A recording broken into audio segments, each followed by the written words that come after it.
نحمدہ ونصلی علی رسولہ الکریم اما بعد فاعوذ باللہ من الشیطان الرجیم بسم اللہ الرحمن الرحیم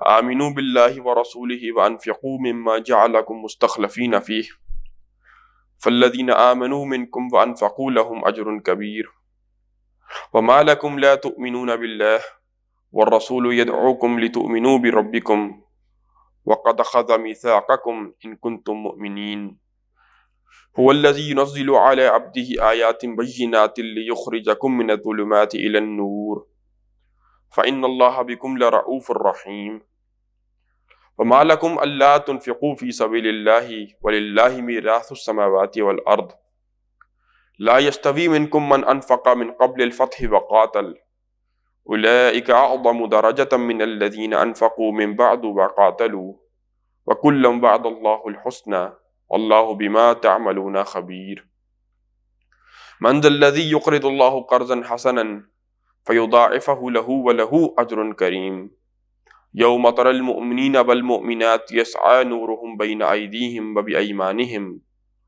بشراکم اليوم جنات تجری من تحتها الانہار خالدین فیہا ذالک هو الفوز العظیم یوم یقول المنافقون والمنافقات للذین آمنوا انظرونا نقتبس من نورکم قیل ارجعوا وراءکم فالتمسوا نورا فضرب بینہم بسور لہ باب باطن فیہ الرحمہ وظاہر من قبلہ العذاب ینادونہم الم نکن معکم قالوا بلا ولکنکم فتنتم انفسکم وتربصتم وارتبتم وغرتکم الامانی حتی جاء امر اللہ وغرکم باللہ الغرور فالیوم لا یؤخذ منکم فدیۃ ولا من الذین کفروا مأواکم النار ہی مولاکم وبئس المصیر رب اشرح لی صدری ویسر لی امری واحلل عقدۃ من لسانی یفقہوا قولی اللہم الہمنا رشدنا واعذنا من شرور انفسنا اللہم ارنا الحق حقا وارزقنا اتباعہ وارنا الباطل باطلا وارزقنا اجتنابہ آمین یا رب العالمین۔ جس سورۃ الحدید کی 6 آیتیں ہم نے پڑھ لی تھیں کل، اور 7ویں آیت کا ترجمہ ہو گیا تھا۔ اب اسی سے بات کو آگے لے کر ہم چلتے ہیں کہ 6 آیات کے اندر تو ایک اللہ تعالیٰ کی ذات و صفات پر بڑا جامع بیان تھا۔ اب اس سے آگے ہم بات چلا رہے ہیں اور شروع ہو رہی ہے بات ایمان کی دعوت سے، اور میں آپ کو بتا چکا ہوں کہ سورت کے جو ایڈریسیز ہیں، مخاطبین ہیں، وہ کون ہیں؟ وہ مسلمان ہی ہیں، لیکن ان سے کہا جا رہا ہے کہ آمنو باللہ ورسولہ، ایمان لاؤ اللہ پر اور اس کے رسول پر۔ جب مومنوں سے کہا مسلمانوں سے جب کہا جائے کہ اللہ رسول پر ایمان لاؤ، اس کا کیا مطلب ہوتا ہے؟ کہ زبان سے تو تم کہہ رہے ہو مسلمان تو تم ہو گئے، لیکن اب وہ حقیقی ایمان پیدا کرو۔ ایک مقام پر فرمائی یا ایھا الذین آمنوا آمنوا باللہ ورسولہ، اے ایمان والو ایمان لاؤ اللہ اور اس کے رسول پر۔ کیا مطلب ہے؟ کہ یا ایمان کے دعوے دار ہو، جو دعویٰ رکھتے ہو ایمان کا، تم لاؤ ایمان اللہ اور اس کے رسول پہ اوپر، وہ حقیقی ایمان پیدا کرو اپنے اندر۔ وَأَنفِقُوا مِمَّا جَعَلَكُمْ مُسْتَخْلَفِينَ فِيهِ، یہاں تک ہماری بات ہوئی تھی۔ اور خرچ کرو اس میں سے، انفاق کرو، خرچ کرو، لگا دو، کھپا دو ان تمام چیزوں میں سے کہ جن پر اللہ تعالیٰ نے تمہیں اپنا نائب بنایا ہے۔ ہمارا مال ہمارا نہیں ہے، اللہ کا دیا ہوا ہے۔ یہ جان ہماری نہیں ہے، اللہ کی دی ہوئی ہے۔ ساری صلاحیتیں اگر کوئی اللہ نے دی ہیں تو اللہ کی دی ہوئی ہیں۔ اب ہر چیز لگاؤ۔ میں نے آپ کو بتایا تھا کہ یا تو انفاق کے ساتھ مال اور جان کا تذکرہ آئے گا کہ جان اور مال لگاؤ، اور اگر دونوں کا تذکرہ نہیں ہے تو کیا مراد ہے؟ پھر سب کچھ مراد ہے کہ لگاؤ، بس کھپاؤ جو کچھ۔ وقت بھی اللہ تعالیٰ نے کیا ہے؟ ایک امانت ہی دی ہے نا۔ آپ کی زندگی کا اصل میں یونٹ تو وقت ہی ہے، تو لگاؤ اس کو اللہ کے راستے میں۔ بہترین صلاحیتیں، بہترین وقت، بہترین مال اللہ کے راستے میں لگاؤ۔ فالذین آمنوا منکم، پھر تم میں سے جو لوگ ایمان لے آئیں، وہ انفقوا، اور خرچ کیا جنہوں نے، صرف زبانی کلامی نہیں، انہوں نے اپنی زندگیوں کو پھر لگایا اور کھپایا اللہ کے دین کے لیے، اپنی جان اور مال کو، اپنی صلاحیتوں کو، اپنے وقت کو، بلکہ میں کہوں گا بہترین وقت کو پھر لگایا اور کھپایا اللہ کے دین کے لیے۔ لہم اجر کبیر، ان کے لیے ہے بڑا اجر۔ اب وہ میں نے آپ کو جو بات کی تھی کہ اچھا استاد جس طرح کبھی ڈانٹتا بھی ہے، کبھی تھپکی بھی دیتا ہے، اب وہ بیچ میں زجر کا انداز بھی آ رہا ہے، ڈانٹ کا انداز آگے آ رہا ہے۔ وَمَا لَكُمْ لَا تُؤْمِنُونَ بِاللَّهِ، تمہیں کیا ہو گیا ہے اے مسلمانوں، ایمان کے دعوے رکھنے والوں، تمہیں کیا ہو گیا ہے؟ تم کیوں نہیں ایمان لاتے اللہ کے اوپر؟ وَرَسُولُ يَدْعُوكُمْ، جبکہ اللہ کا رسول تمہیں پکار رہا ہے، محمد عربی صلی اللہ علیہ وسلم تمہیں پکار رہے ہیں، تمہیں دعوت دے رہے ہیں لِتُؤْمِنُوا بِرَبِّكُمْ کہ تم ایمان لاؤ اپنے رب پر، وَقَدْ أَخَذَ مِيثَاقَكُمْ إِن كُنتُم مُؤْمِنِينَ، اور اس سے پہلے اللہ تم سے ایک پختہ عہد لے چکا ہے. اور اخذہ کی جو ضمیر ہے یہ رسول کی طرف بھی جا سکتی ہے، لیکن آپ رب کی طرف ہی بات لے کر جائیں، وہی راجح ہے. جبکہ اللہ تم سے، تمہارا رب تم سے ایک پختہ عہد لے چکا ہے اگر تم واقعتاً ماننا چاہو تو. یہ کون سا عہد ہے جی اللہ تعالیٰ نے جو ہم سے لیا ہے؟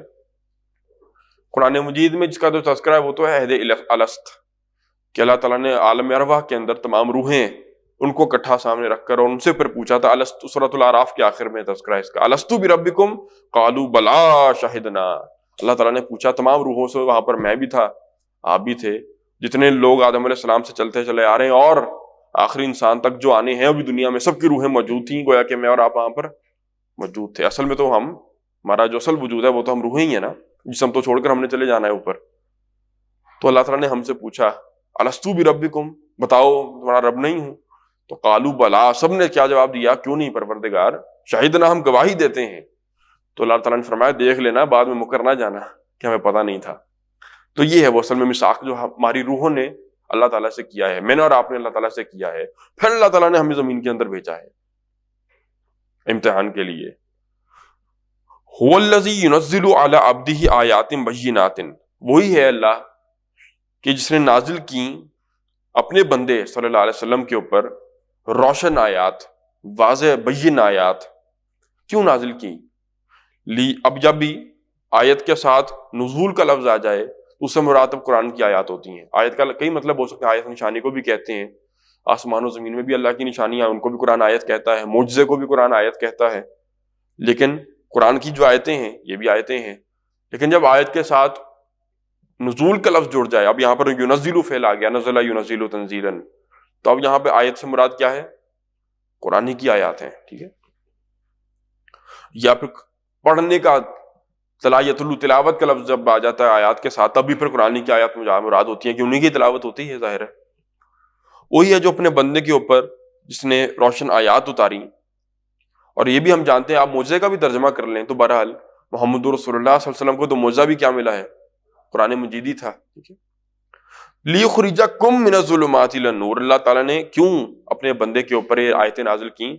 اس لیے نہیں کی کہ ان کو پڑھتے رہیں، ثواب حاصل کرتے رہیں، کو مرنے لگا ہو تو یاسین کی تلاوت اس پر کر دیں، اصالہ ثواب کرنے کے لیے مردوں کو پڑھتے رہیں. اس کو ایک مقصد تھا، اس کو کتاب کو نازل کرنے کا. وہ مقصد جو بیان کیا جا رہا ہے لیخرجکم من الظلمات الی النور، یہ لام تعلیل ہے. مقصد بیان کیا جاتا ہے، وجہ بیان کی جاتی ہے، تاکہ اللہ نکالے تم سب کو اندھیروں سے روشنی کی طرف. اب قرآن مجید میں ظلمت کی جمع ظلمات ہمیشہ جمع آئے گی، ظلمات اندھیرے، اور نور کی جمع انوار قرآن میں آئی نہیں ہے، یہ واحد نوری لفظ آتا ہے. اسی طرح تاکہ اللہ تمہیں اندھیروں سے نکالے، کدھر؟ روشنی کی طرف لے جائے. پتہ کیا چلا؟ اندھیرے جمع بہت سے ہیں اور روشنی ایک ہی ہے، نور ہدایت ایک ہی ہے جو قرآن مجید اور محمد رسول اللہ صلی اللہ علیہ وسلم کی تعلیمات سے ملتا ہے ہمیں. اندھیرے اور جہالتیں بہت سی ہیں. جہالتیں کیا کیا ہیں؟ علم کی جہالت ہے، فکر کی جہالتیں ہیں، معاشرے کے اندر عجیب عجیب آپ کو جو باطل روایات اور رجحانات ملیں گے وہ بھی جہالتوں کے شیڈز ہیں سارے. ٹھیک ہے نا، غلط معلومات بھی ایک قسم کی جہالت ہوتی ہے. اللہ تعالیٰ سے دوری اور کفر اور الحاد اور جتنے بھی سیکولرزم اور ایتھیزم اور جتنے بھی ازم سارے، اسکیپٹیسزم، یہ سارے کیا ہیں؟ یہ جہالتی کی شیڈز ہیں سارے. شرک کیا ہے؟ یہ بھی جہالت ہی ہے. تو جہالتیں تو آپ گنتے چلے جائیں، ان کا تو اینڈ ہی کوئی نہیں ہے. جیسے جیسے انسان دور ہوتا چلا جا رہا ہے اللہ تعالیٰ کی شریعت سے، خدا کی اتاری ہوئی تعلیمات سے، تو انسان مزید جہالتوں کے اندر بڑھتا ہی چلا جا رہا ہے. تو جہالتیں بہت سی ہیں، اندھیرے بہت سے ہیں، روشنی صرف ایک ہی ہے. اور وہ ملے گی کب؟ اس کتاب کو اتارنے کا مقصد ہی یہ تھا. آپ دیکھیں یہاں پر محمد رسول اللہ صلی اللہ علیہ وسلم کی جو شان بیان کی گئی ہے وہ کیا ہے؟ علی عبدہ. ہم کلمہ بھی کیا پڑھتے ہیں؟ اشہد ان محمدًا عبدہ و رسول، وہ اللہ کے بندے اور رسول ہیں صلی اللہ علیہ وسلم. تو یہاں پر بھی حضور کی جو شان بیان کی جا رہی ہے، ہم نے اپنے بندے پر یہ آیات، روشن آیات نازل کی تھیں. لیخرجکم من الظلمات الی النور، تاکہ وہ تمہیں باہر نکال سکے ان اندھیروں سے، جہالت کے اندھیروں سے روشنی کی طرف. اب اگر کوئی شخص یہ سمجھے کہ وہ اللہ کے بندے یعنی محمد رسول اللہ صلی اللہ علیہ وسلم کو چھوڑ کر یا قرآن مجید کی آیات کو چھوڑ کر، اللہ کے کلام سے منقطع ہو کر تو روشنی کی طرف آ سکتا ہے، ہدایت کے راستے پر آ سکتا ہے، تو یہ اس کا گمان ہو سکتا ہے، اس کا زوم ہو سکتا ہے، حقیقت میں کبھی بھی یہ ممکن نہیں ہے، ورنہ تو وہ اللہ کی کتاب کی اور اللہ کے رسول صلی اللہ علیہ وسلم کی توہین ہے پھر، کہ ان کو کوئی رد کرے اور اللہ اسے پھر بھی ہدایت دے دے، یہ تو نہیں ہو سکتا. ٹھیک ہے. وَإِنَّ اللَّهَ بِكُمْ لَرَءُوفٌ الرَّحِيمٌ، اور اللہ تعالیٰ یقیناً تمہارے حق میں بڑا شفیق، بڑا مہربان ہے. گویا کہ اللہ تعالیٰ کی مہربانی کا اور رحیمی کا اور شفقت کا یہ مظہر ہے کہ اللہ تعالیٰ نے قرآن مجید جیسا کلام ہم تک پہنچایا اور محمد رسول اللہ صلی اللہ علیہ وسلم جیسا نبی ہماری طرف مبعوث کیا. تو یہ اللہ تعالیٰ کی رحمت ہی ہے.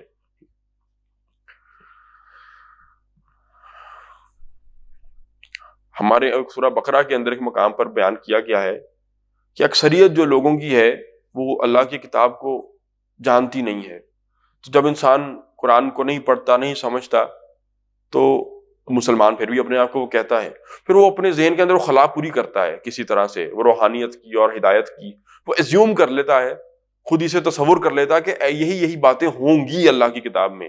پڑھی سنے نہیں ہوتی کہ کیسی کھلی کھلی باتیں ہیں اللہ کی کتاب کے اندر. وَمِنْهُمْ أُمِّيُّونَ لَا يَعْلَمُونَ الْكِتَابَ إِلَّا أَمَانِيَّ، ان میں سے اکثریت جو ہے انسانوں کی وہ مشتمل ہے کن لوگوں پر؟ امیین، ان پڑھ لوگ ہوں گے دنیاوی اعتبار سے، ڈاکٹریٹس بھی ہوں گے، پی ایچ ڈیز بھی ہوں گے، انجینئرز بھی ہوں گے، لائرز بھی ہوں گے، سائیکالوجسٹ بھی ہوں گے اینڈ سو آن. لیکن اللہ کی کتاب کے متعلق، اللہ کی کتاب کے بارے میں تو انجانی ہے، اس سے تو جاہل ہی ہیں، اس سے متعلق تو ان پڑھ ہی ہے نا. اللہ کی کتاب کے بارے میں تو کچھ نہیں جانتے. تو منہم امیون لا یعلمون الکتاب، ان میں سے اکثریت جو ہیں وہ کیا ہیں؟ امی ہیں، ان پڑھ لوگ ہیں. لا یعلمون الکتاب، وہ نہیں علم رکھتے کس کا؟ اللہ کی کتاب کا، شریعت کا. الا امانیہ، سوائے اپنی کچھ من گھڑت خواہشات کے. یہ امانی کا لفظ سمجھ لیں، وشفل تھنکنگ. انہم الا یظنون، یہ بس اندازے لگا رہے ہیں، اٹکلیں دوڑا رہے ہیں، تکے لگا رہے ہیں کہ ایسا ہی ہوگی شریعت جیسی ہمیں لگ رہی ہے کہ ہے. کہ اصل میں ہوتا کیا ہے کہ امانی کو لفظ سمجھانے لگا. امنیہ واحد ہے، امانی جمع آتی ہے. کہ آپ سوچتے ہیں کہ شریعت ایسی ہوگی، آپ سوچتے ہیں کہ میری نجات ہو جائے گی، آپ ایک چیز کو اتنا سوچتے ہیں کہ وہ آپ کا عقیدہ بن جاتا ہے کہ ایسا ہی ہوگا. اب آپ اس کے خلاف بات سننے کو بھی تیار نہیں ہے. یہ کہتے ہیں امنیہ، امانی، وشفل تھنکنگ. سوچ کے آپ نے عقیدہ بنا لیا اس چیز کو کہ ایسا ہی ہوگا، اور اللہ کی کتاب سے واقفیت کیا ہے؟ صفر. اور عین ممکن ہے کہ وہ عقیدے آپ ایسے بنا لیں کہ جن کی نفی ہوتی ہے اللہ کی کتاب سے. ایسے ہی عقیدے یہودیوں نے بھی بنا لیے تھے کہ ہماری تو یغفر لنا، ہماری بخشش ہو ہی جانی ہے، اور ہمیں تو جہنم کی آگ چھو نہیں سکتی. لن تمسنا النار الا ایاما معدودہ، ہمیں تو جہنم کی آگ چھو نہیں سکتی مگر یہ کہ ایسی گنتی کے چند دن. اتخذتم من اللہ عہدا، نبی ان سے پوچھیں تم اللہ سے لکھوا کر لائے تھے اللہ تمہیں جہنم میں نہیں ڈالے گا. ام تقولون علی اللہ ما لا تعلمون، یا تم وہ جھوٹ باتیں گھڑتے ہو اللہ کے بارے میں جن کا تم علم نہیں ہے. وہ یہی ہوتا تھا اصل میں کہ ایسے ہی عقیدہ بنا لیے سوچ کے کہ اللہ کے محبوب کی امت ہے، ہم نے تو بخشے جانا ہے.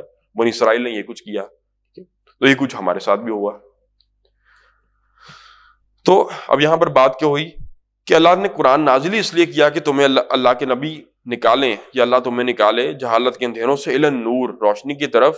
اور یہ سفر ناممکن ہے قرآن مجید کے بغیر. واعتصموا بحبل اللہ جمیعا ولا تفرقوا، اللہ کی رسی کو مضبوطی سے تھام لو اور تفرقوں میں نہ پڑو. اور اللہ کی رسی کہاں ہے؟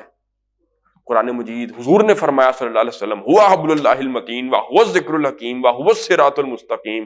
یہ قرآن اللہ کی مضبوط رسی ہے، یہی ذکر حکیم ہے، نصیحت ہے، اور یہی صراط مستقیم ہے جو قرآن میں ہم نماز میں ہر روز پڑھتے ہیں 5 وقت.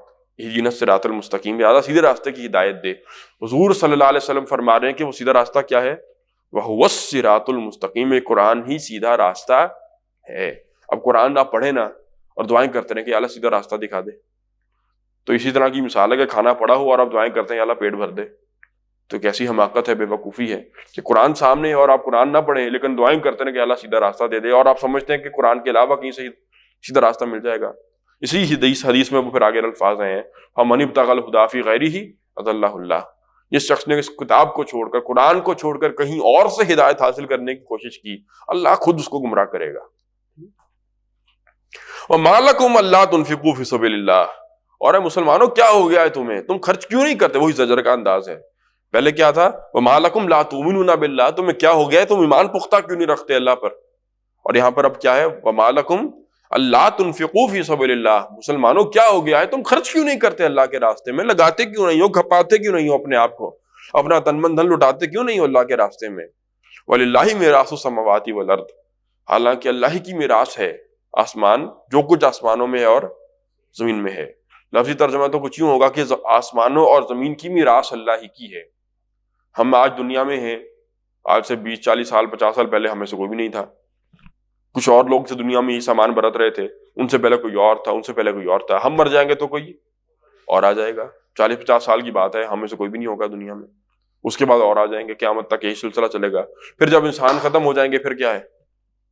سب کچھ اللہ ہی کا ہے، اللہ ہی کا تھا اور بالآخر اللہ ہی کا ہے۔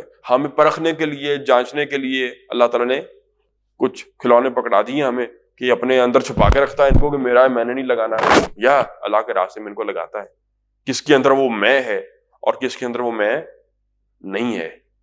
آپ کو میں نے مثال دی تھی نا، وہ جیسے باپ اپنے 2 بچوں کو، 2 بیٹوں کو تھوڑے سے پیسے دے دے، اور ایک کو کہے کہ دونوں سے بلکہ علیحدہ علیحدہ کہے کہ بیٹا تھوڑے پیسے چاہیے، دے دو گے، تو ایک بیٹا کہتا ہے میرے پیسے میں کیوں دوں، حالانکہ باپ ہی نے دیے، اس کو چاہیے بھی نہیں، وہ تو دیکھ رہا ہے کہ اس کا صرف کتنا ہے، اور ایک بچہ کہتا ہے ابا جان سب کچھ آپ ہی کا ہے، کس پر پیار آئے گا؟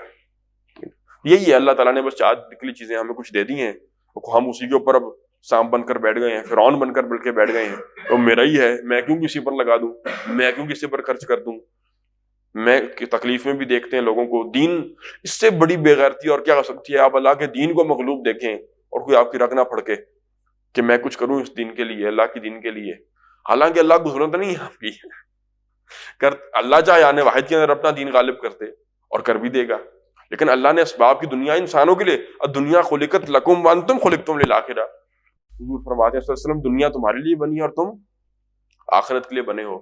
دنیا ہمارے لیے بنی ہے، دونوں اس میں چیزیں ہیں، الدنیا مزرعۃ الآخرہ، یہ بھی حدیث ہے نا کہ دنیا آخرت کی کھیتی ہے، کہ یہاں پر ہم نے محنت کرنی ہے اور پھر جو محنت ہوگی اس کے حساب سے ہم آگے حاصل کریں گے اس کی پیداوار۔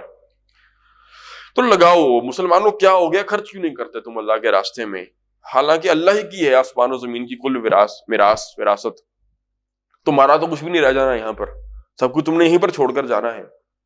لا یستوی منکم من انفق من قبل الفتح وقاتل، اب اس کو ذرا سمجھ لیں، میں ترجمہ کرنے سے پہلے تھوڑا سا آسانی سے سمجھ میں آ جائیں گی آیتیں۔ دیکھیں، جب اللہ کا دین دنیا میں مغلوب ہوتا ہے، بظاہر نظر نہیں آ رہے کوئی آثار کہ دنیا میں یہ دین کبھی غالب بھی ہوگا، کچھ لوگ اس وقت جب کہ دین ابھی کیا ہے، مغلوب ہے دنیا کے اندر، اس وقت کچھ لوگ ہوتے ہیں جو ملتے ہیں، اکٹھے ہوتے ہیں، ایک جماعت کے اندر شامل ہوتے ہیں، جماعت بن جاتے ہیں، ہم فکر لوگ اکٹھے جہاں ہوئے جماعت تو بن گئی ہے نا، اب وہ لوگ اکٹھے ہوتے ہیں اور پھر اپنا تن من دھن سب کچھ لگا دیتے ہیں اللہ کے دین کے غلبے کے لیے، اگرچہ ابھی دین غالب ہوتا ہوا کہیں بھی نظر دور دور تک نہیں آ رہا۔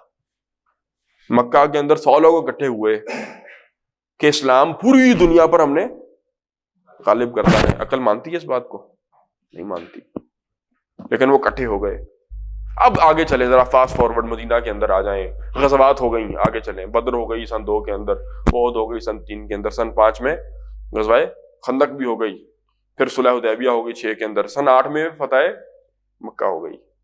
اب کیا ہے، اذا جاء نصر اللہ والفتح ورأیت الناس یدخلون فی دین اللہ افواجا، اب وہ جوق در جوق اسلام کے اندر لوگ داخل ہو رہے ہیں، اب لوگ دیکھ رہے ہیں تو واقعتاً بڑا بڑھتا چڑھتا دین ہے، غالب ہوتا چلا جا رہا ہے، پھیلتا چلا جا رہا ہے، مجھے بھی اس میں اپنا حصہ ادا کرنا چاہیے۔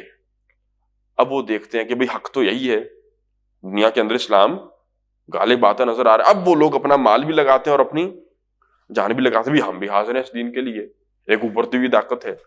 اب اس آیت میں بتایا جا رہا ہے کہ وہ لوگ جنہوں نے اسلام کی غربت میں اپنا تن من دھن لگایا تھا، جب اسلام کو کوئی پوچھتا نہیں تھا، جب نظر نہیں آ رہا تھا کہ دین کا بھی دنیا میں غالب بھی ہوگا، چند افراد پر مشتمل جماعت پوری دنیا کے اوپر غالب آ جائے گی اور اپنی فکر کو پھیلا دے گی، اس وقت جن لوگوں نے اپنا سب کچھ لٹایا اس مقصد کے لیے، اللہ اس کے رسول کے لیے، یہ ان کے وہ بعد والے ان کے برابر نہیں ہو سکتے جنہوں نے فتح کے، کامیابی کے بعد اپنا تن من دھن لگایا۔ اگرچہ وہ بھی لگائیں گے تو ان کو اجر ہی ملے گا اس کا، لیکن یہ جو السابقون السابقون اولئک المقربون، یہ جو درجہ پا گئے ہیں یہ بعد والے نہیں پا سکتے۔ پہلے آیت پڑھیں پھر میں آپ کو اس پہ کچھ باتیں اور ذکر کرتا ہوں۔ دیکھیں یہیں سے آگے چلیں اب۔ لا یستوی منکم من انفق من قبل الفتح وقاتل، دیکھو برابر نہیں ہو سکتے تم میں سے وہ لوگ کہ جنہوں نے کامیابی اور فتح سے پہلے خرچ کیا، لگایا کھپایا اپنا سب کچھ، اور قاتلا اور قتال کیا، جنگ کی۔ اولئک اعظم درجۃ من الذین انفقوا من بعد وقاتلوا، یہ عظیم تر ہیں درجے کے اندر، کون سے؟ جنہوں نے کامیابی سے پہلے اپنا تن من دھن لگا دیا اور قتال کیا، یہ عظیم اعظم درجۃ، یہ عظیم تر ہیں اپنے درجے میں اللہ کی نگاہ میں۔ کن لوگوں سے؟ الذین انفقوا من بعد وقاتلوا، جنہوں نے بعد میں فتح کے، کامیابی کے بعد خرچ بھی کیا اور لگایا بھی کھپایا بھی۔ بہرحال وَكُلًّا وَعَدَ اللَّهُ الْحُسْنَى، اللہ کا وعدہ بہرحال سب سے اچھا ہے، ان کا بھی کوئی اجر اللہ ضائع نہیں کرنے لگا بعد والوں کا، لیکن وہ جو شروع کے اندر اپنا سب کچھ لگا گئے، وَاللَّهُ بِمَا تَعْمَلُونَ خَبِيرٌ، اور جو کچھ تم کر رہے ہو اللہ وہ بھی اس سے بھی باخبر ہے۔ اب یہاں پر 2-3 ذرا چیزیں نوٹ کریں۔ دیکھیں جیسے ہم سب جانتے ہیں مصعب ابن عمیر رضی اللہ عنہ مثال کے طور پر کہاں پر شہید ہو گئے تھے؟ احد کے میدان میں شہید ہو گئے۔ انہوں نے اسلام کا غلبہ دیکھا؟ نہیں دیکھا، تو کیا ان کی محنت ناکام ہو گئی؟ وہ تو وہ درجہ پا گئے جو بعد والے پا نہیں سکتے۔ اسی طرح اور پیچھے چلے جائیں، مکہ کے اندر اہل یاسر کو شہید کیا گیا، حضرت یاسر اور حضرت سمیہ کو کہنا چاہیے رضی اللہ عنہما، بلکہ شہید کیا گیا، تو کیا وہ ناکام ہو گئے؟ بظاہر انہوں نے اس وقت اسلام کے لیے جان دے دی جب اسلام واز نتھنگ، وہ دعوت ایک تحریک بس مکہ کے شہر کے اندر تک محدود تھی، دنیا میں اس کو کوئی جاننے والا نہیں تھا، انہوں نے جان دی اس مقصد کے لیے، کیا وہ ناکام ہو گئے؟ نہیں۔ اصل میں ان لوگوں کی قربانیاں ہی تو تھیں اصل میں جن کے اوپر وہ عمارت ساری کھڑی ہوئی ہے۔ اسی طرح آپ چلے جائیں 3 سال کا مقاطع جو بڑا شدید رہا ہے شیب بنی ہاشم کا، سن 7 سے لے کر سن 10 تک مکہ کے اندر، جو لوگ وہاں پر بچے مرے، شہید ہوئے لوگ، جانے گئیں، تو وہاں پر جو بھوکے رہے اور جنہوں نے جانے دی، کیا وہ ناکام ہو گئے؟ انہوں نے اسلام کا غلبہ تو نہیں دیکھا، لیکن وہ اپنی زندگیاں لگا گئے، کھپا گئے اس مقصد کے لیے۔ وہ بعد میں اسلام کو جو غلبہ حاصل ہوا ہے وہ اصل میں اس کی بنیاد کے اندر اسی لوگوں کا خون پسینہ اور ہڈیاں بلکہ کہنا چاہیے پڑی ہوئی تھیں، اس بنیاد کے اوپر اسلام کھڑا ہوا ہے، ٹھیک ہے؟ اور وہ آج تک ہمارے کندھوں کے اوپر ان لوگوں کا احسان ہے اور ہمیشہ رہے گا ہر مسلمان کے اوپر جو احسان ماننے والا ہو۔ اب اگلی بات تھوڑی سی میری سمجھیں، یہ بات تو سمجھ آ گئی نا کہ یہ کوئی ناکامی نہیں ہوتی کہ ساری زندگی کو اللہ کے دین کے لیے اپنی زندگی بھی لگا گیا لیکن اسلام کو غالب ہوتے تو اس نے نہیں دیکھا، تو کیا ہے؟ وہ تو اپنا اللہ کے آگے خلوص ثابت کر گیا، اس نے تو آخرت اپنی کما لی۔ اب اگلی بات سمجھیں، آج دل پر ہاتھ رکھ کے بتائیں کہ اسلام دنیا میں غالب ہے یا مغلوب ہے؟ آج اسلام قبول کرنے والا، اسلام مسلمان تو خیر کہنے کو تو بہت سے ہیں، لیکن مومنین کتنے ہیں جو واقعتاً اللہ کے دین کے لیے اپنی جان نثار کرنے کو تیار ہیں؟ فدائی کتنے ہیں؟ اللہ کے عاشق کتنے ہیں؟ تو جواب کیا ہے؟ کچھ بھی نہیں، نہ کے برابر ہیں۔ اب جب کوئی بھی دین کے لیے آگے بڑھنے کو تیار نہیں ہے، سب کو اپنی اپنی پڑی ہے، نفسا نفسی کا دور ہے، مٹیریلزم کا دور ہے، بس مادہ، مٹیریل، مال، زیادہ سے زیادہ کما لو، زیادہ سے زیادہ ذخیرہ کر لو، سواری اور اچھی کر لو، گھر اور اچھا کر لو، بس، اور لباس اور اچھا پہن لو یا کھا لو، یہی ہے، اور کیا کر لیں گے کما کے؟ جب ساری دنیا کا زور اسی کے اوپر ہے، اپنی جنسی خواہشات پوری کر لو، یہی ہے۔ اس وقت اب اگر کچھ لوگ اکٹھے ہو جائیں کہ ہم اللہ کے دین کے غلبے کے لیے اپنا سب کچھ لگا دیں گے، اب اللہ کی نگاہ میں ان کی حیثیت اونچی ہوگی کہ نہیں ہوگی؟ لازماً ہوگی۔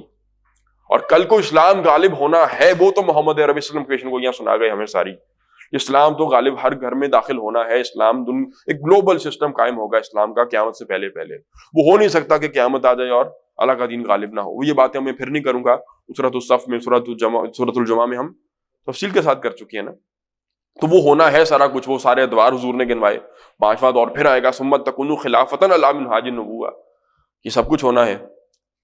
آسماں پھر ہوگا سحر کے نور سے آئینہ پوش، اور ظلمت رات کی سیما بے پا ہو جائے گی، دلوں کو پھر یاد آ جائے گا پیغام سجود، اور یہ جبیں خاک حرم سے آشنا ہو جائے گی۔ آنکھ جو کچھ دیکھتی ہے لب پہ آ سکتا نہیں، محو حیرت ہو دنیا کیا سے کیا ہو جائے گی، شب گریزہ ہوگی آخر جلوائے خورشید سے، اور یہ چمن معمور ہوگا نغمہ توحید سے، کل روئے عرض کے اوپر وہ نغمہ توحید، اللہ کا دین جو ہے وہ غالب آئے گا۔ تو یہ سب کچھ ہونا ہے، لیکن ابھی وہ پانچویں دور کی طرف شفٹ ہو رہا ہے، شروع ہو رہا ہے۔ اس وقت جو لوگ اپنا تن من دھن لٹائیں گے، عین ممکن ہے کہ وہ اسلام کا غلبہ شاید نہ دیکھ سکیں اپنی آنکھوں سے، ہو سکتا ہے دیکھ بھی لیں، کچھ آثار شروع ہو جائیں، لیکن جنہوں نے اپنا سب کچھ اس مقصد کے لیے لگا دیا اور کھپا دیا، وہ کامیاب ہوئے کہ ناکام ہوئے؟ اس سے بڑی کامیابی اور کوئی نہیں ہو سکتی کہ کل کو جو خلافت کی عمارت قائم ہونی ہے، اور وہ ہونی ہے، اس پر ہمارا ایمان ہے، اس کی بنیادوں کے اندر میرا خون اور میری ہڈیاں اگر داخل ہو جائیں کسی طرح، اس سے بڑی کامیابی میرے لیے کوئی نہیں ہو سکتی۔ خون ہڈیاں کیا، ہمارا تو پسینہ شامل ہو جائے وہ بھی بڑی بات ہے۔ تو یہ ہے وہ بات جو یہاں پر کی جا رہی ہے، وہ جو پہلے جو انہوں نے قتال کر گئے اور پہلے جو انفاق کر گئے، وہ بعد والوں کے درجے پہ نہیں پہنچ سکتے۔ وہ جو چند مال، چھوٹی چھوٹی چیزیں جو صحابہ نے مکہ کے اندر لگا دی، وہ اس کی قیمت اللہ کے ہاں بہت زیادہ ہے ان چیزوں سے جو ہزاروں اور لاکھوں بعد والوں نے لگائے اللہ کے دین کے لیے۔ وہ تو نظر آ رہا تھا کہ بھائی بڑھتی ہوئی طاقت ہے، اب اس کے ساتھ ہوں گے تو ہی عافیت ہے، وہ تو آسانی ہوگی نا، تب تو مارے تو نہیں کھانی پڑیں کسی کو بعد میں۔ اب یہ بات سمجھ میں آتی ہے تو پھر اگلی بات سمجھ میں آئے گی۔ اب اگر یہ بات سمجھ میں آ گئی، دل میں اترتی ہے کہ واقعتاً میرا کام ہے اللہ کے دین کے لیے اپنا تن من دھن لٹانا، تو بتاؤ پھر اب من ذا الذی یقرض اللہ قرضا حسنا، اب بتاؤ کون ہے تم میں سے کہ جو اللہ کو قرض حسنہ دے؟ کون ہے تم میں سے جو اللہ کو قرض حسنہ دے؟ فَيُضَاعِفَهُ لَهُ وَلَهُ أَجْرٌ کریم، تو اللہ تعالیٰ اس کو کئی گنا بڑھا کر اس کو واپس کرے گا، اور اس کے لیے بہت بڑا اجر ہے، عزت والا اجر ہے۔ دیکھیں قرض حسنہ کیا ہوتا ہے؟ یہودیوں نے بڑا مذاق اڑایا، یہ کیسا نبی ہے ان کا، قرض مانگتا ہے ان سے، کیسا خدا ہے ان کا، قرض مانگتا ہے ان سے، ید اللہ مغلولہ، یہ بھی قرآن میں آیا ہے۔ یہودی کہتے ہیں اللہ کا تو ہاتھ ہی بندھا ہوا ہے، قرض مانگنے پر آ گیا، ان کا تو خدا ہی بیچارہ مفلس ہے۔ سمجھ لیں اس بات کو، کیا مطلب ہے اس بات کا؟ اللہ تعالیٰ کو کوئی ضرورت ہے ہماری؟ اصل میں قرض کیا ہوتا ہے؟ آپ کو میں کچھ دے رہا ہوں، آپ اس کو وعدہ کرتے ہیں بھی میں آپ سے اتنی اماؤنٹ لے رہا ہوں، میں آپ کو مہینے بعد، 4 مہینے بعد، سال بعد واپس کر دوں گا۔ قرض حسنہ کیا ہوتا ہے؟ آپ نے اپنے کسی بھائی کو کچھ پیسے دیے، وہ ضرورت مند تھا، کچھ مال دے دیا، قرضہ دے دیا، وہ آپ نے اس کی عزت نفس کا بھی خیال کیا، آپ نے نہیں کہا کہ میں صدقہ خیرات کر رہا ہوں، آپ نے کہا یار قرض دے رہا ہوں، انشاءاللہ جب کماؤ گے واپس کر دینا، ٹھیک ہے؟ تو جب واپس کی باری آئی تو آپ نے اسے معاف کر دیا، یہ کیا تھا؟ قرض حسنہ۔ اس کی نیت اگر یہ ہے کہ میں نے دینا نہیں تو وہ دوسری بات ہو جائے گی۔ وہ تو حضور نے فرمایا کہ اپنے بھائی سے کسی نے قرض لیا اس نیت کے ساتھ کہ میں واپس نہیں کروں گا، تو اس نے اپنا ٹھکانہ جہنم میں بنا لیا۔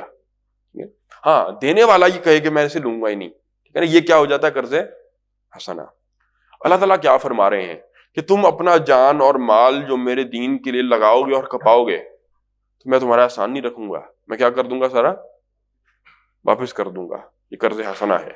لیکن پھر اس سے بھی اگلی بات، دنیا میں سود حرام ہے، اللہ فرماتا ہے میں سود سمیت واپس کروں گا۔ سود فائدے کو کہتے ہیں ربا، ٹھیک ہے؟ تو میں صرف وہی جو تم نے لگایا تھا وہی نہیں واپس کروں گا، اس سے کئی گنا بڑھا کر سب کچھ تمہیں واپس کروں گا۔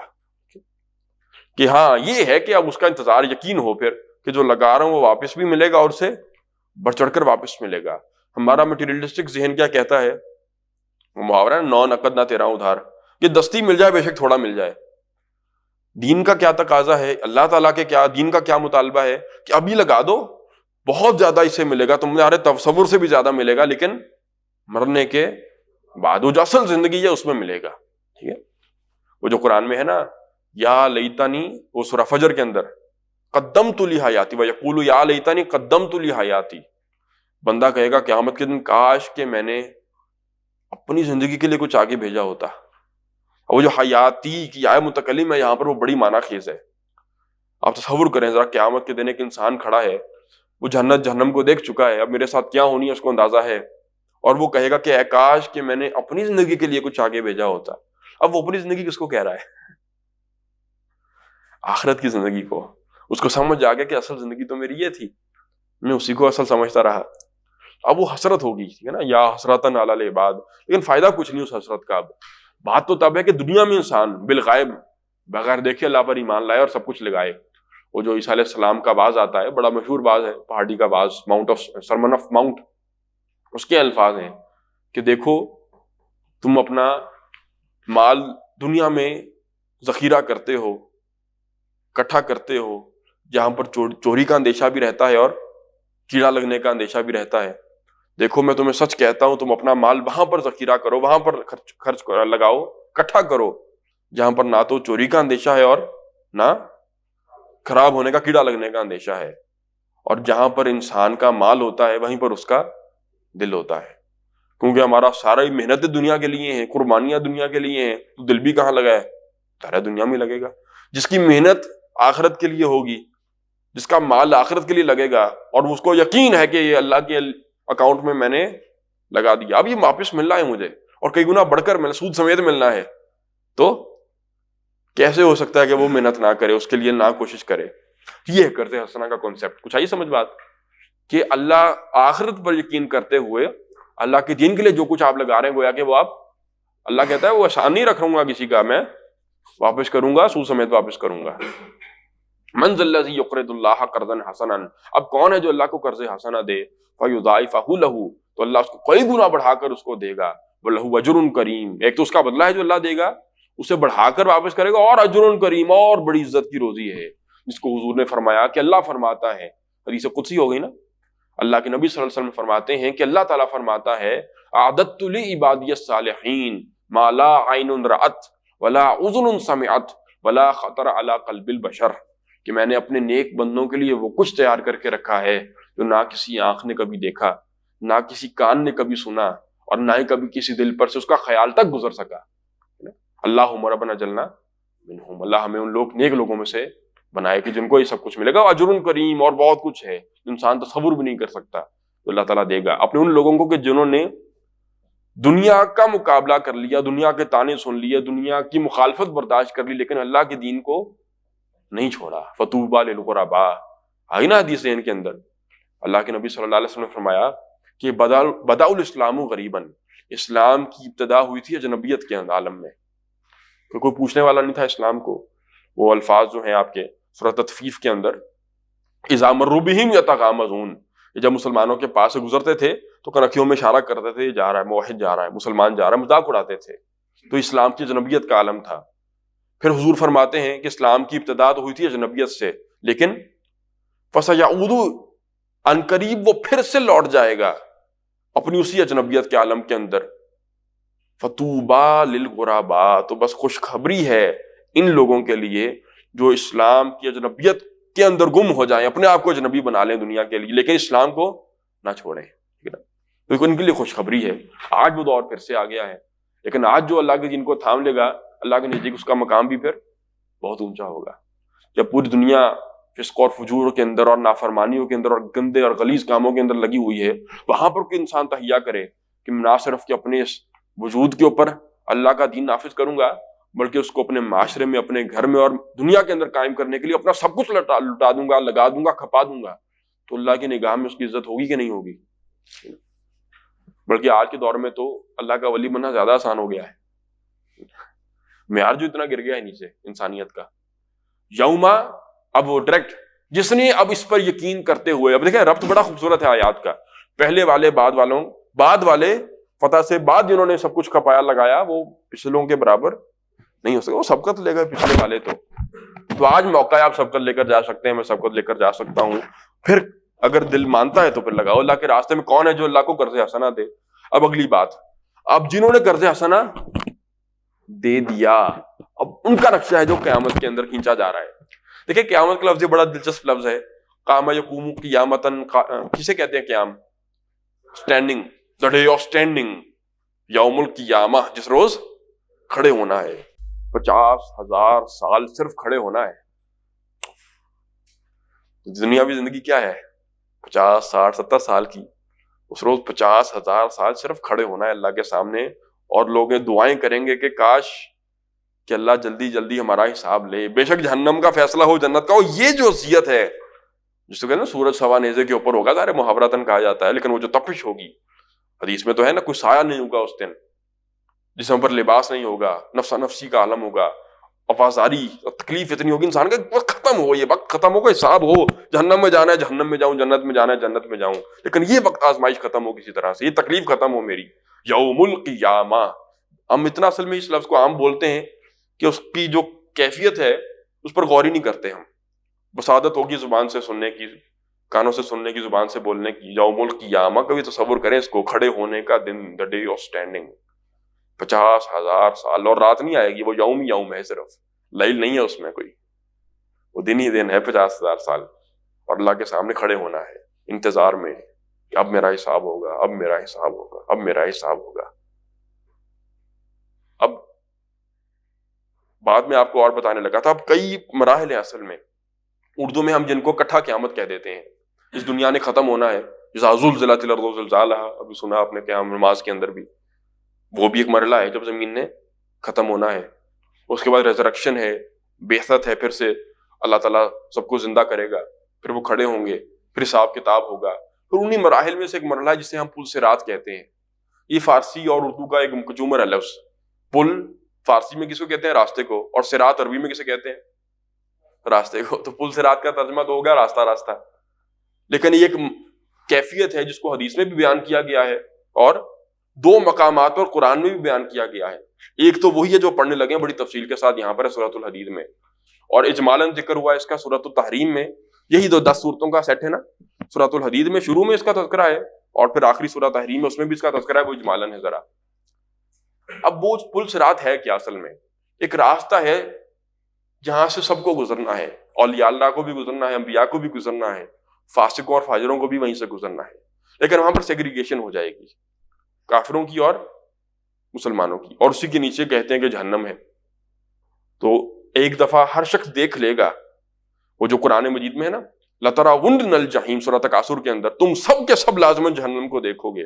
سب میں تو اللہ کے رسول بھی آ گئے. تو اس کی ہمارے مفسرین نے پھر یہی تعبیر کی ہے کہ قرآن سے پتہ لگتا ہے وہ جو پل صراط ہے اصل میں اہل ایمان بھی گزریں گے اس سے، اور وہ دیکھیں گے جہنم کو کہ اللہ نے کس شے سے بچایا ہے ہمیں. دیکھیں گے سب جہنم کو، لَتَرَوُنَّ الْجَحِيمَ. اب وہ منظر ہے قیامت کا، اور جو مرحلہ خاص پل صراط سے گزرا جائے گا. عرف میں ایک لفظ بن پڑا ہے، اب تو میں بھی استعمال کر رہا ہوں، اس کی کیفیت بیان کی جا رہی ہے. یہ آیتیں سنیے گا، دل کے کانوں سے سنیے گا اور انہیں تصور کیجئے گا کہ کل کو سب کچھ ہونا ہے. دیکھیں ذرا، یوم تری المؤمنین والمؤمنات، جس روز تم دیکھو گے مومن مردوں کو اور مومن عورتوں کو، یسعی نورہم بین ایدیہم وبایمانہم. اب وہ راستہ جو ہوگا وہ اندھیرے کے اندر ہوگا، وہاں سے گزرنا ہے. تو جو تو اہل ایمان ہوں گے ان کے سینوں سے جو نور ایمان ہے، دنیا میں تو نظر نہیں آتا کہ اس کے سینے میں اندر کھوٹ ہے، کس کے اندر واقعہ ایمان ہے، حقیقی ایمان ہے. قیامت کے دن وہ نور اللہ ظاہر کر دے گا. اب وہ نور سامنے روشنی نکلے گی تو جو اہل ایمان ان کی تو روشنی بہت زیادہ ہوگی، وہ راستہ اپنے سامنے دیکھتے جائیں گے اور چلتے چلے جائیں گے. منافقوں کی کوئی روشنی نہیں ہوگی، اندھیرے کے اندر ہوں گے. تو وہ اہل ایمان کو پکاریں گے، روکیں گے، آہستہ آہستہ چلو، ہم بھی تمہاری روشنی میں ساتھ چلیں. ایسے ہی ہے جیسے کوئی جنگل میں چل رہا ہو اور رات کا وقت ہے اور چاند کی روشنی بھی نہیں ہے، کسی ایک کے پاس ٹارچ ہے تو آپ کہیں گے یار تم آہستہ چلو، میں بھی تمہارے ساتھ ساتھ، ٹارچ کیا آج کل تو فلیش ہے، فون کی آن کی بھی ہے، آہستہ چلو میں بھی تمہارے ساتھ ساتھ چل لوں. اب وہی کیفیت وہاں پر ہوگی جس روز تم دیکھو گے مومن مردوں کو اور مومن عورتوں کو، یسعی نورہم بین ایدیہم وبایمانہم، ان کا نور ان کے آگے آگے دوڑ رہا ہوگا، بڑی بلیزنگ لائٹ نکل رہی ہوگی ان کے سینوں میں سے، ان کے سامنے بھی، وبایمانہم، اور ان کی دائیں جانب سے بھی. بشراکم الیوم، ان کو کہا جائے گا کن سے؟ اہل ایمان جو اس راستے سے گزر رہے ہیں گے، بشراکم الیوم، تمہارے لیے آج کے دن خوشخبریاں ہیں، خوشخبری ہے، گلیڈ ٹائڈنگز ہیں. جنات، وہ کیا ہے خوشخبری؟ وہ ایسے باغات ہیں تجری من تحتہا الانہار خالدین فیہا، ایسے باغات ہیں کہ جن کے دامن میں ندیاں بہتی ہوں گی اور ہمیشہ ہمیشہ ان میں رہنا ہے. وہ جو گویا کہ دنیا کی ساری محنت ہوگی اور اللہ کے دین کے لیے اپنا سب کچھ لگایا ہوگا، کھپایا ہوگا، تکلیفیں برداشت کی ہوں گی، اب نظر آئے گا انسان کو کہ آج مجھے اس کا اجر ملے گا. بشراکم الیوم، اب تمہارے لیے خوشخبریاں ہیں. وہ باغات کے جن کے دامن میں ندیاں بہتی ہیں، خالدین فیہا، اب ہمیشہ ہمیشہ تمہیں اس میں رہنا ہے. ذالک هو الفوز العظیم، فوز العظیم، وہ ہے اصل بڑی کامیابی، عظیم کامیابی. اب وہ پیچھے پیچھے وہ بھی لوگ آ رہے ہوں گے کہ جو منہ سے کہتے تھے کہ ہم مسلمان ہیں، ایک چھلنی محسوس ہوتا ہے کہ پہلے لگ چکی ہے کہ کافر اور مسلمان علیحدہ ہو گئے، کافروں کی چھلنی پیچھے اب اللہ مسلمانوں کو گزار رہا ہے. مسلمانوں میں وہ بھی تھے جو مومن تھے, سچے مومن تھے, اور وہ بھی تھے جو منہ سے دعویٰ کرتے تھے مسلمانوں نے کا, لیکن اندر سے کھوٹ تھا, منافق تھے. تو وہ بھی اب گزریں گے. اب یہ چھلنی یہاں پر لگے گی, سیگریگیشن یہاں پر ہوگی. یوم یقول المنافقون والمنافقات للذین آمنوا. اب میں نے کہا نا منافقوں کے اندر کوئی روشنی نہیں ہوگی, نور نہیں ہوگا, اندھیرا ہوگا, اب ان کو راستہ نظر نہیں آئے گا. جس روز کہیں گے منافق مرد اور منافق عورتیں, للذین آمنوا, کن سے؟ مومنوں سے کہیں گے, انظرونا نقتبس من نورکم, ذرا رکو, آہستہ آہستہ چلو, ہمارا انتظار کرو. نقتبس من نورکم, ہم تمہاری روشنی سے کچھ فائدہ حاصل کر لیں. اقتباس کہتے ہیں عربی میں, اردو میں بھی ایسے اقتباس کہتے ہیں, کتاب سے کوئی کوٹیشن لے لی. قبض کہتے ہیں چنگارے کو, اقتباس چنگارا لے لینا. مشل جل رہی ہے کسی کے پاس, آپ نے اپنی بھی کوئی چیز اس میں لکڑی ڈال کر آگ لے لی اس سے, تو یہ کیا ہے؟ یہ چولہا لل رہا ہے تو آپ نے چنگارے میں سے آگ لے لی, تو کیا ہے یہ؟ اقتباس کہتے ہیں اس کو عربی میں. ذرا تم بھی آہستہ چلو, نقتبس من نورکم, ہم بھی تمہارے نور میں سے, تمہاری روشنی میں سے کچھ لے لیں, یعنی کہ اس سے فائدہ کچھ حاصل کر لیں. اب آواز آئے گی ایک, کہاں سے گزر رہے ہیں؟ اس رات پر ہیں. منافق مومنوں سے کہیں گے ذرا چلو آہستہ, ہم بھی انتظار کرو, ہم تمہارے ساتھ ساتھ ہو جائیں. قیل ارجعوا وراءکم فالتمسوا نورا, ایک آواز آئے گی اور کہا جائے گا. اب یہ نہیں کہا کہ قالو, وہ اہل ایمان کہیں گے, ظاہر ہے مومن کی تو شایان شان نہیں ہے اس طرح کا جواب دے وہ, لیکن ایک آواز آئے گی غیب سے, ہو سکتا ہے اللہ کسی فرشتے سے کہلوا دے. کہا جائے گا, مجہول کا صیغہ ہے, ارجعوا وراءکم, جاؤ واپس چلے جاؤ دنیا کے اندر, فالتمسوا نورا, یہ نور وہاں تلاش کرو. یہ کوئی یہاں کی متاع نہیں ہے, یہ دنیا سے کما کر لائے گئے ہیں. یہ جو لوگ جن کے پاس آج نور ہے, یہ کہاں سے لائے ہیں؟ یہ دنیا سے لائے ہیں. جاؤ واپس دنیا میں جاؤ, دنیا میں تلاش کرو یہ نور. اب ظاہر ایک طنز ہے حسرت پیدا کرنے کے لیے کہ دنیا تو ہے ہی نہیں, ختم ہو چکی ہے, اور واپس جانے کا کوئی امکان اب نہیں ہے. تو واپس جاؤ, وہاں نور تلاش کرو. اب یہی گفتگو ہو رہی ہوگی. کیا منافق کہیں گے کہ رکو, آہستہ چلو, ہم بھی تمہارے ساتھ چلیں. آواز آئے گی کہ واپس جاؤ, وہاں نور تلاش کرو. اسی اسنا کے اندر فضرب بینہم بسور لہ باب, ایک بہت بڑی دیوار گرے گی ان کے بیچ میں آ کر. اس طرف مومن ہوں گے, پیچھے پیچھے منافق ہوں گے, بیچ میں ایک بہت بڑی دیوار آ کر گرے گی, لہو باب, اور اس دیوار کے اندر ایک دروازہ بھی ہوگا. اور پھر فرمایا باطن فیہ الرحمہ, باب ہے, کوئی کھڑکی ہے, کوئی دروازہ ہے کہ سی تھرو گویا کہ وہ ہوگی. باطن فیہ الرحمہ, اس کے اندر کی طرف جہاں پر اہل ایمان نکل آئے, رحمہ, اللہ کی رحمت ہوگی. اور دوسری طرف کیا ہے؟ وَظَاهِرُ مِن قِبْلِهِ الْعَذَابُ, اور اس کی دوسری طرف باہر کی طرف جہاں پر کون رہ گئے؟ منافق رہ گئے. وَظَاهِرُ مِن قِبْلِهِ الْعَذَابُ, اور اس کے باہر کی طرف اللہ کا اب عذاب ہوگا. اب ان کے لیے اللہ کا عذاب مقدر ہے. اب ظاہر ہے وہ منافق جیسے ہی دیکھیں گے کہ ایک دیوار نے آ کر ہمارا راستہ ہی روک لیا, ہم تو امید نظر آئی تھی تھوڑی سی کہ ان کو کہیں گے وہ بھی اپنے ساتھ ہمیں چلا لیں گے, تو اللہ نے ویسی ہی دیوار کا ایک حائل کر دی. اب کیا ہوگا؟ اب وہ چیخیں گے منافق. کون؟ منافق کیا کریں گے؟ چیخیں گے, پکاریں گے. کیا کہیں گے؟ ان کے الفاظ ہیں جو کل کو سننے پڑیں گے. ینادونہم, اب وہ منافق پکاریں گے مومنوں کو. شاید ان کی پکار سنانے کے لیے اللہ نے دروازہ رکھا بیچ میں کہ آواز کسی طرح ان کی چلی جائے, گزر نہیں سکیں گے وہ اس میں سے. وہ پکاریں گے, چیخیں گے, الم نکم معکم, کیا ہم دنیا میں تمہارے ہی ساتھ نہ تھے؟ آج یہ تفریق کیوں کی جا رہی ہے؟ آج علیحدہ علیحدہ سلوک کیوں کیا جا رہا ہے؟ تمہیں اور آگے جانے دیا, ہمیں پیچھے روک لیا گیا. ہم بھی مسلمان تو تھے, ہم بھی قرآن پڑھتے تھے, ہم بھی کلمہ گو تھے, ہم بھی نمازیں تمہاری مسجدوں میں پڑھتے تھے, تمہارے ساتھ رمضان کے روزے رکھتے تھے. الم نکم معکم, محسوس کریں وہ جو ایک حسرت اور شدت ہے ان لفظوں میں کوشش کر رہا ہوں وہ اپنے لہجے میں کچھ بیان کرنے کی. الم نکم ما, ہم تمہارے ساتھی تو تھے, تمہارے ساتھ تو اٹھتے بیٹھتے تھے, یہ علیحدہ کیوں ہمیں کر دیا گیا؟ اب اس کے اوپر پھر کہا جائے گا قالو بلا, اب یہ قالو ہے, اب یہ فعل معروف ہے. اب ان کو جواب دیں گے اہل ایمان, بلا کیوں نہیں, تھے تو تم ہمارے ہی ساتھ, وَلَكِنَّكُمْ فَتَنْتُمْ أَنفُسَكُمْ. اب یہاں سے آگے سٹیپس بیان کیے گئے ہیں کہ کوئی شخص منافق کیسے ہو جاتا ہے, کوئی شخص منافق کیسے ہو جاتا ہے, وہ مراحل جیسے انسان گزرتا ہے. میں ترجمہ کر دیتا ہوں, آیت شروع کی ہے, انشاءاللہ اس کو پڑھیں گے پھر کل. اب ٹھیک ہے, ٹائم پورا ہو گیا ہماری کلاس کا. سٹیپس کیا ہے منافقت کے؟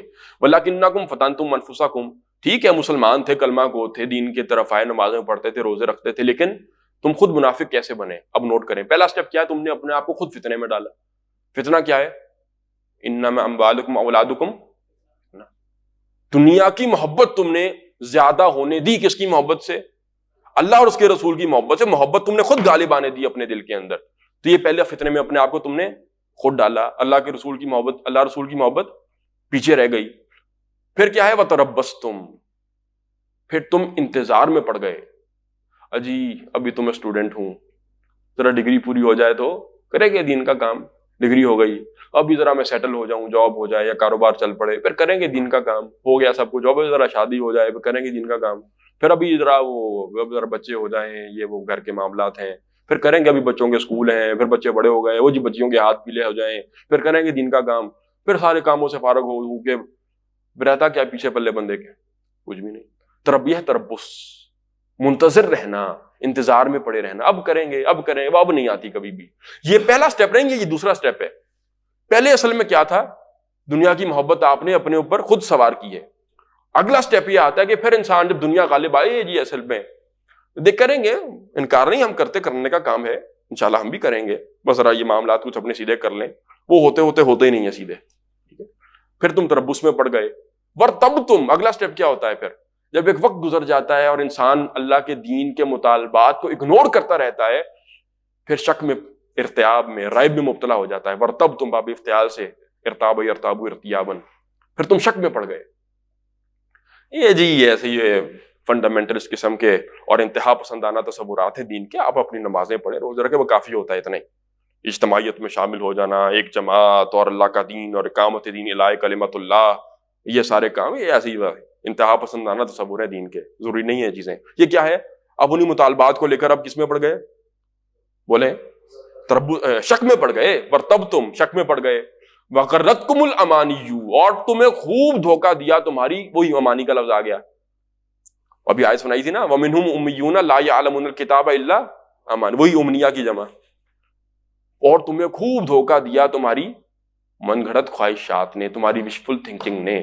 ابھی سمجھا دی ساری بات وشفل تھنکنگ کی کہ عقیدہ آپ سوچتے ہیں ایسا ہونا چاہیے، ایسا ہوگا، سوچتے سوچتے وہ عقیدہ ہی بنا لیتے ہیں آپ، یہ ایسا ہی ہونا ہے. ٹھیک ہے نا. اور تمہیں خوب دھوکہ دیا، بخشش ہو ہی جانی ہے. سیغفر لنا، ہم نے تو بخش ہی جانا ہے. یہ ہے وہ من گھڑت خواہشات. حتی جاء امر اللہ، یہاں تک کہ اللہ کا فیصلہ یعنی موت آ گئی. وغرکم باللہ الغرور، اور تمہیں خوب دھوکہ دیا اس بہت بڑے دھوکے باز نے، یعنی شیطان نے. اس کو ذرا تفصیل سے پڑھیں گے آیت کو. بارک اللہ لی ولکم فی القرآن العظیم ونفعنی وایاکم بالآیات والذکر الحکیم.